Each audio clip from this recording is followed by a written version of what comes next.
କାମଧେନୁ ଗୋ ରକ୍ଷାଶ୍ରମ ଉଦ୍ଘାଟନ ଉତ୍ସବରେ ଗୋ ସୃଜନ ବୃନ୍ଦ। ଦିନକୁ ଦିନ ଗୋଜାତି ବିପଦରେ। ଅର୍ଥ ଲୋଭରେ ଗାଈ ବଳଦ ଆଦିକୁ କଂସେଇ ହାତକୁ ଟେକି ଦେବାର ଦୃଷ୍ଟାନ୍ତ ରହିଛି। ଏପରିକି ଅକର୍ମଣୀୟ ଗାଈଗୋରୁଙ୍କୁ ଅନାଦର ପୂର୍ବକ ବାହାରେ ଛାଡ଼ି ଦିଅନ୍ତି ଅନେକ ନିର୍ଦ୍ଦୟ କିଛି ଲୋକ। ଏପରିକି କିଛି ଅନାଦର ଅକର୍ମଣୀୟ ଅବହେଳିତ ଗୋବଂଶକୁ ସୁରକ୍ଷା କରିବା ଲାଗି ଓ ତାଙ୍କର ସେବା ଏବଂ ଅଭିବୃଦ୍ଧି ପାଇଁ କିଛି ସହୃଦୟ ବ୍ୟକ୍ତି ଆଗେଇ ଆସିଛନ୍ତି। ଆଜି କବିସୂର୍ଯ୍ୟନଗର ଯମୁନାଗିରି ସିଦ୍ଧେଶ୍ୱର ପୀଠଠାରେ କାମଧେନୁ ଗୋ ରକ୍ଷାଶ୍ରମର ଶୁଭ ଉଦ୍ଘାଟନ ଉତ୍ସବ ଅନୁଷ୍ଠିତ ହୋଇଯାଇଛି।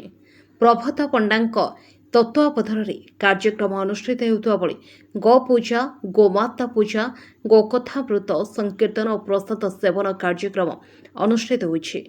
ମୁଖ୍ୟ ପୂଜକ ଭାସ୍କର ପାତ୍ର ଓ ସହଯୋଗୀ ଶରତ କୁମାର ଶତପଥୀ ତତ୍ତ୍ୱାବଧାନରେ ପୂଜା ହୋମ ଆଦି ସମ୍ପନ୍ନ ହୋଇଛି। କର୍ତ୍ତା ଭାବେ ସୀମାଞ୍ଚଳ ବେହେରାଓ ସହଧର୍ମିଣୀ ଯମୁନା କାର୍ଯ୍ୟ ନିର୍ବାହ କରୁଛନ୍ତି। ଭାରତୀୟ ହିନ୍ଦୁ ପରିଷଦର କେନ୍ଦ୍ରୀୟ ମାର୍ଗଦର୍ଶକ ସ୍ୱାମୀ ସତ୍ୟାନନ୍ଦ ଗିରି, ବିହେଚପି ଉତ୍କଳ ପ୍ରାନ୍ତ ମାର୍ଗଦର୍ଶକ ସ୍ୱାମୀ ହରିଶଙ୍କର ଓସିଙ୍ଗି ମଠ ମହନ୍ତ ବାବା ଭାସ୍କରଜୀ, କରଞ୍ଜେଇ ଗୋଶାଳା ସଞ୍ଚାଳକ ମହାରାଜା କାମାକ୍ଷା ଦାସ, ପ୍ରଭୋଦ କୁମାର ପଣ୍ଡା, ସୁନୀଲ କୁମାର ସିଂ, ଅନିଲ ମହାରଣା ବହୁ ବିଜ୍ଞ ପ୍ରାଜ୍ଞ ଗୋପ୍ରେମୀ ଉପସ୍ଥିତ ଥିଲେ।